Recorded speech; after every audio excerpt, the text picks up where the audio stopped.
લીધો છે.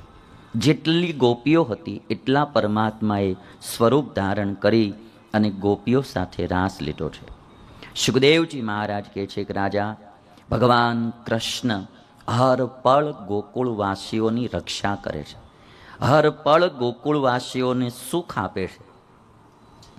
આજ એક ગોકુળમાં વ્રજમાં એક ભગવાન કૃષ્ણ પ્રગટ થયા ત્યારથી ગોકુળને વ્રજ ધામ બની ગયા. ભાઈ, એક સારું વ્યક્તિત્વ આવે ને, આખા ગામને અઝર અમર બનાવી દે, આખી જ્ઞાતિને અઝર અમર બનાવી દે.